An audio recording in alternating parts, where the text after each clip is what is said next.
పేద వర్గాల ఆరోగ్యానికి సంబంధించి వైద్య బిల్లులను ముఖ్యమంత్రి సహాయ నిధి నుంచి వారం నిధులు మంజూరు చేస్తున్నట్లు రాష్ట్ర జలవనరుల శాఖ మంత్రి డాక్టర్ నిమ్మల రామానాయుడు చెప్పారు. పశ్చిమ గోదావరి జిల్లా పాలకొల్లు నియోజకవర్గంలో పేద మధ్యతరగతి వర్గానికి చెందిన 59 మందికి వైద్య సాయంగా 25 లక్షల ముఖ్యమంత్రి సహాయ నిధి చెక్కులను మంత్రి రామానాయుడు అందజేశారు. ఈ సందర్భంగా మంత్రి మాట్లాడుతూ ఇప్పటి వరకు ఈ 20 నెలల్లో మొత్తంగా 1515 మందికి 10,69,00,00,000 చెక్కులను ఇచ్చామన్నారు.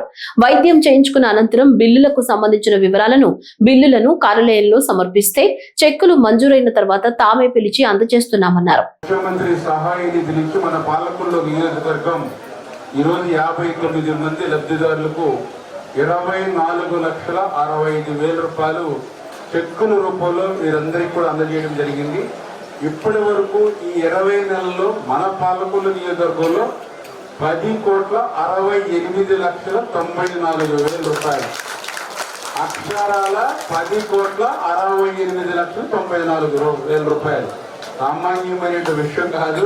20 నెలల కాలంలో కోట్ల రూపాయలు ముఖ్యమంత్రి సహాయ నిధి నుంచి మన పాలకొల్లు నియోజకవర్గంలో మీ అందరికీ కూడా అందజేసాము అని అంటే తెలుగుదేశం, జనసేన, బీజేపీ కూటమి ప్రభుత్వం మీ ఆరోగ్యం పట్ల ఎంత మానవతా దృక్పథంతో వ్యవహరిస్తుందో ఇదే ఒక నిదర్శనం. ఎందుకు ఈ మాట మేము చెప్తున్నామని అంటే గతంలో కూడా మీరు 1924 5 సంవత్సరాల వైఎస్ఆర్సీపీ పాలన చూశారు. ఈరోజు కూటమి పాలన చూస్తూ ఉన్నారు. ఈరోజు ఆదివారం 59 మందికి 24 లక్షలు ఇచ్చాం. ఇదే క్రిందటి ఆదివారం 120 మందికి 70 లక్షల రూపాయలు ఇచ్చాం. అంటే వారం తిరగకుండానే వేలాది మందికి లక్షలాది రూపాయలు ఈరోజు ఇస్తూ ఉన్నాం వారం.